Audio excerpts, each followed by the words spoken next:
नमस्कार दोस्तों, cubics classes के ऑनलाइन प्लेटफॉर्म पर आप सभी का स्वागत है। मैं संजय यादव आप सभी के सामने जो है हिंदी का अध्ययनवार जो है अध्यायवार महत्वपूर्ण प्रश्न लेकर आया हूं। और आपके पास सब समय बिल्कुल ही कम बचा है यूपीपी के लिए।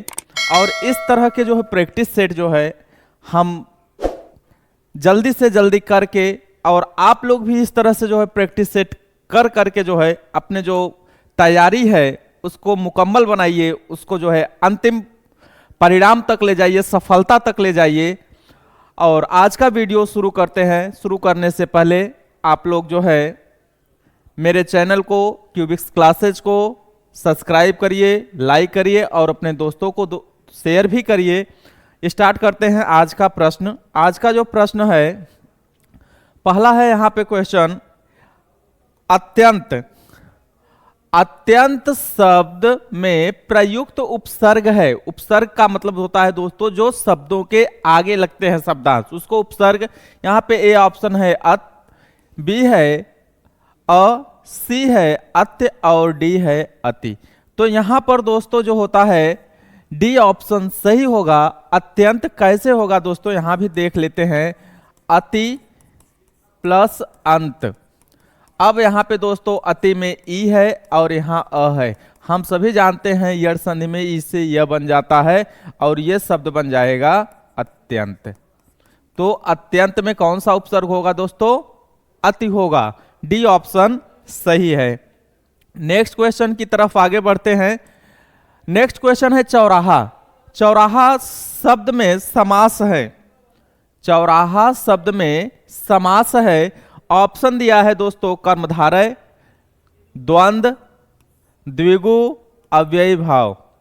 तो दोस्तों जिस समास का पहला पद संख्यावाचक विशेषण हो, त्रिफला हो, पंचवटी हो, शताब्दी हो, दोपहर हो, सप्ताह हो, तो वहां पे दोस्तों क्या हो जाएगा, चौराहा हो, तो वहां पर द्विगु हो जाएगा। क्योंकि जिसका पहला पद संख्यावाचक होता है वहां पे द्विगु समास होता है। नेक्स्ट क्वेश्चन की तरफ आगे बढ़ते हैं। नेक्स्ट क्वेश्चन है, ड का उच्चारण स्थान होता है। ड का उच्चारण स्थान होता है। तो ड जो होता है दोस्तों त थ द ध, यानी ट ठ ड ढ अड़, इसका जो उच्चारण स्थान होता है क्या होता है दोस्तों, यहां पे ड का पूछा है। नासिक्य, कंठोष्ठ, मूर्धन्य, कंठ तालव्य। तो ड का उच्चारण स्थान जो होता है दोस्तों वह मूर्धन्य होता है। नेक्स्ट क्वेश्चन सी ऑप्शन सही है। नेक्स्ट क्वेश्चन की तरफ आगे बढ़ते हैं। नेक्स्ट क्वेश्चन है दोस्तों, 4 गज मलमल में कौन सा विशेषण है। यहां पे दोस्तों क्या दिया है, 4 गज मलमल में कौन सा विशेषण है।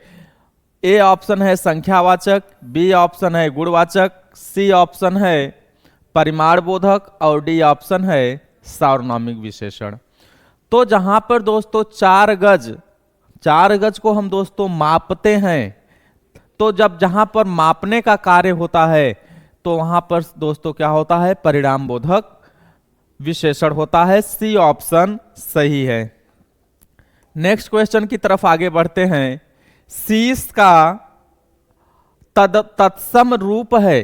शीश शब्द है और इसका तत्सम रूप, तत्सम रूप जो होता है दोस्तों संस्कृत का जो रूप होता है, यानी जो संस्कृत के शब्द होते हैं वो तत्सम शब्द कहे जाते हैं, जो हिंदी के होते हैं वो तद्भव कहे जाते हैं। ये ऑप्शन है शीश, बी है शीर्ष, सी है सिरा और डी है शीर्षक। तो शीश का जो तत्सम रूप है दोस्तों वह होता है शीर्ष। बी ऑप्शन सही है। शीश जो होता है वह तत्सम है और शीर्ष जो होता है वो तद्भव होता है। नेक्स्ट क्वेश्चन की तरफ आगे बढ़ते हैं दोस्तों। नेक्स्ट क्वेश्चन है कि हिंदी भाषा में कितनी बोलियां हैं। तो यहां पर दोस्तों ऑप्शन है ए 15, बी 25, सी 18, डी 22। तो हिंदी भाषा में दोस्तों 18 बोलियां हैं। सी ऑप्शन सही है। हिंदी को 5 उपभाषा और 18 बोलियों में विभाजित किया गया है। बोलियों में विभाजित है हिंदी भाषा जो होता है विभाजित है, यानी हिंदी भाषा 5 उपभाषा में और 18 बोलियों में विभाजित है। तो कितनी बोलियां हैं दोस्तों? 18 हैं। सी ऑप्शन सही है। नेक्स्ट क्वेश्चन की तरफ आगे बढ़ते हैं। नेक्स्ट क्वेश्चन है आंख की किरकिरी होना। दोस्तों यहाँ पर मिसलेनियस हैं, विविध हैं, जो आपके एग्जाम की दृष्टि से बहुत ही महत्वपूर्ण हैं और केवल एक टॉपिक से न लेकर के जो आपके टॉपिक जो हैं यूपीपी के जो महत्वपूर्ण, उन टॉपिकों से यहाँ पे प्रश्न उठाए गए हैं। और इस तरह के जो है, क्योंकि समय कम है तो हम लोग इस तरह के जो है अपने अभ्यास को जो है तेज कर सकते हैं।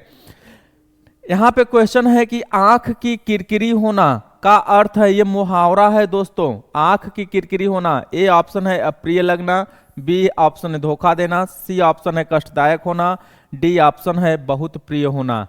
तो आंख का किरकिरी होना दोस्तों ए ऑप्शन सही है, अप्रिय लगना।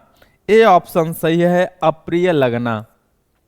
नेक्स्ट है क्वेश्चन नंबर 8। क्वेश्चन नंबर 8 है कि मौखिक अव्यक्ति का रूप है निम्नलिखित में से मौखिक अव्यक्त, यानी हम ओरली जो अव्यक्त करते हैं उसका रूप कौन सा है? ए ऑप्शन है शुद्धवर्तनी, बी ऑप्शन है सुलेख, सी ऑप्शन है श्रुतलेख और डी ऑप्शन है आशु भाषण। तो हम दोस्तों भाषण से भी पहचान लेंगे। यहाँ पे आशु भाषण, आशु मीन्स जो तुरंत बना करके जो है बोला गया भाषण होता है, जो अव्यक्ति का माध्यम होता है मौखिक अव्यक्ति का, वह होता है आशु भाषण। डी ऑप्शन जो होता है वो सही है। नेक्स्ट क्वेश्चन है, नेक्स्ट क्वेश्चन, क्वेश्चन नंबर 9। निम्नलिखित में से किस देश में हिंदी भाषा का प्रयोग लिखने एवं बोलने में किया जाता है? यहां पर ऑप्शन है दोस्तों ए ऑस्ट्रेलिया, बी दक्षिण अफ्रीका, सी पाकिस्तान और डी मॉरिशस। तो दोस्तों भारत के अलावा विदेशों में भी कई देशों में जो होता है बोला जाता है। त्रिनिदाद होता है और मॉरिशस होता है, टोबैगो होता है, वहां बोला जाता है। तो यहाँ पे डी ऑप्शन सही है। भारत के अलावा जो होता है मॉरिशस में भी जो हिंदी बोलने और लिखने का प्रयोग किया जाता है। डी ऑप्शन सही है। नेक्स्ट क्वेश्चन है दोस्तों क्वेश्चन नंबर 9। भारतेंदु युग में निकलने वाली पत्रिका, युग्म कौन सा है? युग्म मीन्स जोड़ा होता है दोस्तों। यहाँ दो पत्रिकाएं दी गई हैं। कौन सी पत्रिका जो है भारतेंदु युग में निकलती थी? ए ऑप्शन है कवि वचन सुधा, हिंदी प्रदीप, बी ऑप्शन है सरस्वती माधुरी, सी ऑप्शन है कल्पना ज्ञानोदय, डी ऑप्शन है दोस्तों नवनीत आनंद कादम्बिनी, यानी कादम्बिनी केवल दिया है। तो यहाँ पर जो होता है दोस्तों ए ऑप्शन सही है, कवि वचन सुधा और हिंदी प्रदीप। कवि वचन सुधा के जो हैं संपादक, इसके जो संपादक हैं वह भारतेंदु जी हैं, भारतेंदु जी। और हिंदी प्रदीप के जो है संपादक हैं दोस्तों बालकृष्ण भट्ट। तो यहाँ पर ये दो जो हैं वो भारतेंदु युग में निकलने वाली पत्रिका का युग्म है।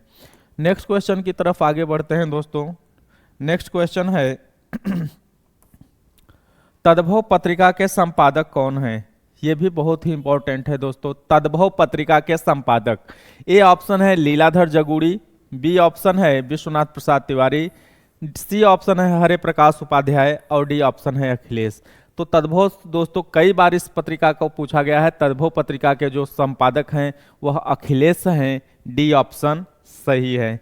नेक्स्ट क्वेश्चन की तरफ आगे बढ़ते हैं दोस्तों। नेक्स्ट क्वेश्चन है 12 बरिस लव कुकुर जीवे और 13 बरिस लव जिए सियार। यह जो होता है दोस्तों पंक्ति किसकी है? यह जो पंक्ति है दोस्तों वह है जगनिक की है। डी ऑप्शन सही है। यहां पर जो होता है जगनिक की एक रचना है परमाल रासो। परमाल रासो में जो है उन्होंने परमाल रासो, इसमें जो है दोस्तों उन्होंने यह पंक्ति कही है 12 बरस लो कुकुर जीवे और 13 बरस ले जिए सियार। यह जो है जगनिक और जगनिक की एक पुस्तक है परमाल रासो, उसमें उन्होंने कहा है। डी ऑप्शन सही है दोस्तों। नेक्स्ट क्वेश्चन की तरफ आगे बढ़ते हैं। नेक्स्ट क्वेश्चन होता है, निम्नलिखित में से कौन सी व्याकरण और वर्तनी से शुद्ध भाषा कहलाती है? व्याकरण से भी और वर्तनी से भी।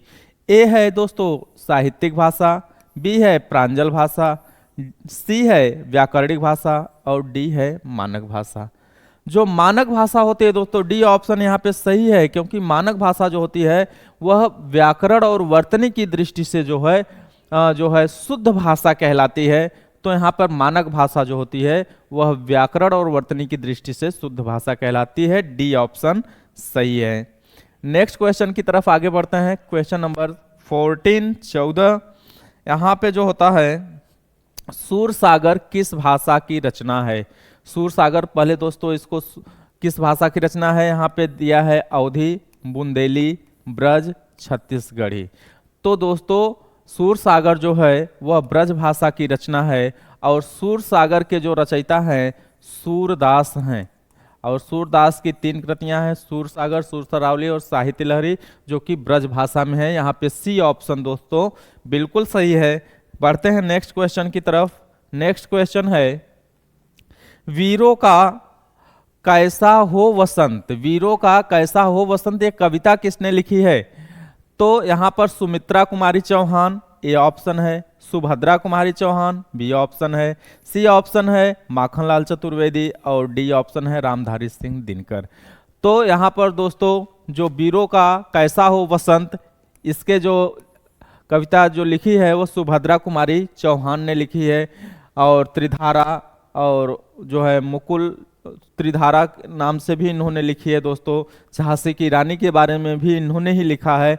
ये वीर रस का जो है वीर रस की कविता है, जिसको जो है सुभद्रा कुमारी चौहान ने लिखा है। बी ऑप्शन बिल्कुल सही है। नेक्स्ट क्वेश्चन की तरफ आगे बढ़ते हैं। नेक्स्ट क्वेश्चन है कि निम्नलिखित में से कौन सा रासो आल्हा खंड के नाम से प्रसिद्ध है? अभी जस्ट इसके पहले वाले क्वेश्चन में दोस्तों ये बात हुई थी। ए पृथ्वीराज रासो, बी खुमार रासो, सी परमाल रासो और डी विशल देव रासो। तो आल्हा खंड के नाम से प्रसिद्ध है दोस्तों सी ऑप्शन परमाल रासो। इसको आल्हा खंड भी कहते हैं, आल्हा खंड। और ये जो थे इसके जो लिखने वाले हैं जगनिक हैं। जगनिक ने आल्हा और उदल नाम के 2 भाइयों का जो है यहाँ पे जो है वर्णन किया है, और जो आल्हा खंड के नाम से भी जाना जाता है। सी ऑप्शन सही है। नेक्स्ट क्वेश्चन की तरफ आगे बढ़ते हैं दोस्तों। नेक्स्ट क्वेश्चन होता है, किस वाक्य में सकर्मक क्रिया नहीं है? 4 प्रकार के वाक्य दिए हैं और पूछा है दोस्तों सकर्मक क्रिया। यहाँ पे सकर्मक क्रिया नहीं है। सीता भोजन बना रही है, तो यहाँ पर दूसरा ऑप्शन है टैगोर ने गीतांजलि लिखी, श्याम रोता है और बच्चा फल तोड़ रहा है। हम क्रिया से प्रश्न करेंगे क्या बना रही है, भोजन आ जाएगा। क्या लिखी, गीतांजलि। क्या तोड़ रहा है, फल। बच्चा रोता है, तो यहाँ पे कौन रोता है, बच्चा। इसका फल जो होता है वो कर्ता पद पड़ रहा है दोस्तों। सी ऑप्शन सही है, इसमें तो कर्म है ही नहीं, ये सकर्मक क्रिया नहीं है। सी ऑप्शन सही है। नेक्स्ट क्वेश्चन है दोस्तों क्वेश्चन नंबर 18, निम्नलिखित में से क्रिया विशेषण है, यानी जो क्रिया की विशेषता बताए। ए ऑप्शन है वह धीरे से बोलता है, वह काला कुत्ता है, रमेश तेज धावक है और सत्यवाड़ी सुंदर होती है।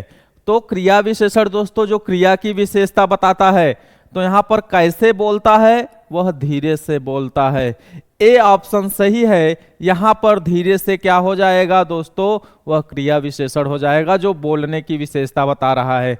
बाकी में इसमें दोस्तों क्या है, विशेषण है।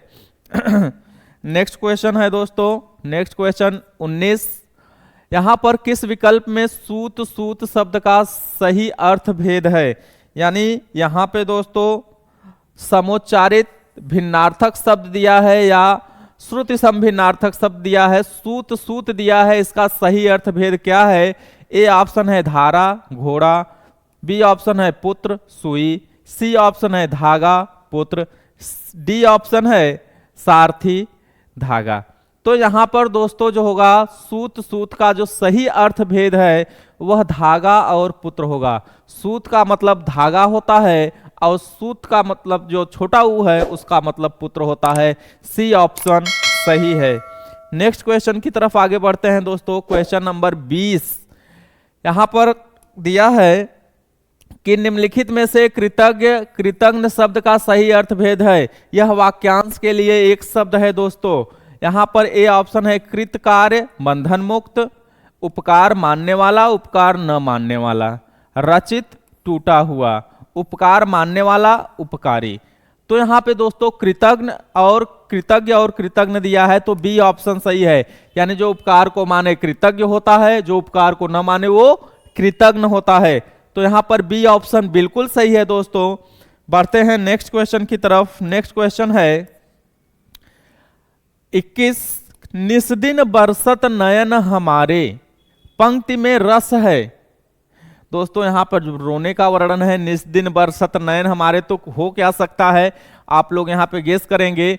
ए है वियोग श्रृंगार, बी है करुण रस, सी है रौद्र रस और डी है अद्भुत रस। तो निस्दिन बरसत नयन हमारे, इसमें दोस्तों ए ऑप्शन सही है, वियोग श्रृंगार है। तो यहाँ पर ये जो है सूरदास की जो है ये पद हैं और इसमें जो है भ्रमर गीत में है और भ्रमर गीत में जो है ये पंक्तियां हैं कि निस्दिन बरसत नयन हमारे, उसमें कहा गया है ये पंक्ति। नेक्स्ट है दोस्तों क्वेश्चन नंबर 22 छंद मुख्य रूप से कितने प्रकार के होते हैं।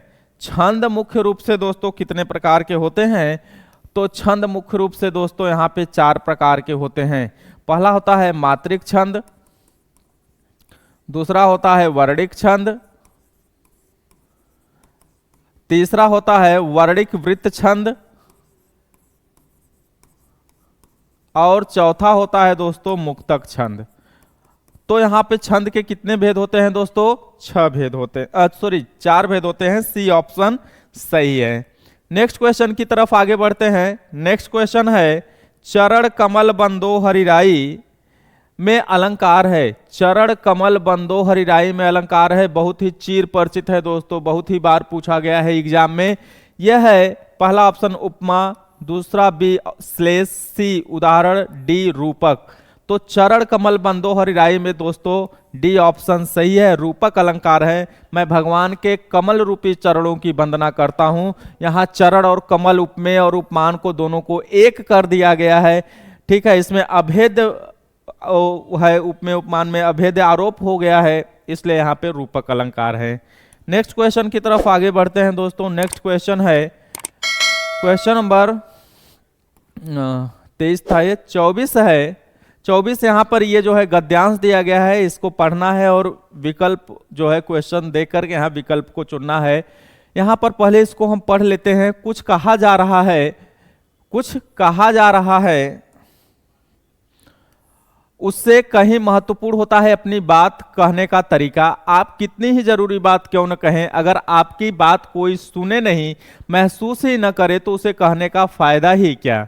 किसी के कहे को सुनने के लिए उसे महसूस करने के लिए पूरा ध्यान केंद्रित करने की जरूरत है, और वही मिलता था मुझे उस महान संगीतज्ञ बीथोवन के स्वरों द्वारा पूरा ध्यान। आप पूछ सकते हैं कि आवाजाही और बातचीत के शोर से भरे किसी कमरे के दूसरे छोर पर बैठा हुआ कोई बच्चा उन 8 कोमल स्वरों को भला कैसे सुनता होगा। इस सवाल का जवाब तो कोई भी शिक्षक दे सकता है। ये स्वर तो वे ही बच्चे सुन पाते जो पियानो के बिल्कुल पास खड़े हों, और तब उनका स्पर्श दूसरों को आगाह करता था, पर कुछ ही क्षणों में तेजी से फैलती वह खामोशी ही बोलने लगती थी, और जब तक आखिरी स्वर की गूंज गूंज खत्म होती सभी बच्चे शांत हो चुके होते। वे खामोशियों से सन्नाटे याद रहेंगे मुझे, साथ क्या उसके भी कई साल बाद भी। तो यहाँ पर दोस्तों पूछा क्या है, यहाँ पे क्वेश्चन लेखिका के अनुसार अपनी बात कहने के संदर्भ में सबसे महत्वपूर्ण क्या है। तो यहाँ पर ए ऑप्शन है ध्यान केंद्रित करने के लिए आवाजों का प्रयोग करना, बी ऑप्शन है सवाल का जवाब देना, डी ऑप्शन है जो कुछ कहा जा रहा है, डी ऑप्शन है बात कहने का तरीका। तो यहाँ पर दोस्तों ए ऑप्शन सही है कि ध्यान केंद्रित करने के लिए आवाज़ों का प्रयोग करना, जो कि बिल्कुल सही है। नेक्स्ट क्वेश्चन है दोस्तों, क्वेश्चन नंबर 25 है। यहाँ पर भी वही सेम है, कुछ कहा जा रहा है उससे कहीं महत्वपूर्ण है अपनी बात कहने का। यहाँ पे क्वेश्चन खामोशी ही बोलने लगती है, खामोशी ही बोलने लगती है का अभिप्राय है यहाँ से है दोस्तों कि खामोशी ही बोलने लगती है, तो यानी कि जो क्षणों में तेजी से फैलती है वह खामोशी ही बोलने लगती है। तो यहाँ पर खामोशी तेज आवाज में बोलती है, ये ऑप्शन है। बी ऑप्शन है बच्चे खामोश बच्चे बोलने लगते हैं। डी ऑप्शन है जब कुछ बच्चे धीरे धीरे बोलना बंद कर देते हैं तो बाकी बच्चों को पता चल जाता है कि उन्हें भी शांत होना है। डी ऑप्शन है खामोशी बच्चों से कहती है कि चुप हो जाओ। तो यहाँ पर दोस्तों खामोशी ही बोलने लगती है, अर्थात जब कुछ बच्चे धीरे धीरे बोलना बंद कर देते हैं तो बाकी बच्चों को भी पता चल जाता है कि उन्हें भी शांत होना है। सी ऑप्शन बिल्कुल सही है। और आज का जो ये जो अध्ययन हिंदी का जो है क्रमवार अध्ययनवार था, ये दोस्तों कंप्लीट हुआ। इसी तरह के मिसलेनियस क्वेश्चन, क्योंकि समय दोस्तों बिल्कुल ही कम बचा हुआ है, और इस तरह के मिसलेनियस क्वेश्चन को हम लोग जो है तेजी से इसका अभ्यास करेंगे ताकि आने वाले एग्जाम में हम सभी जो है सफलता के जो है कदम चूम सकें। और नेक्स्ट वीडियो में आपके साथ फिर लेकर आएंगे। तब तक के लिए धन्यवाद दोस्तों। जय हिंद।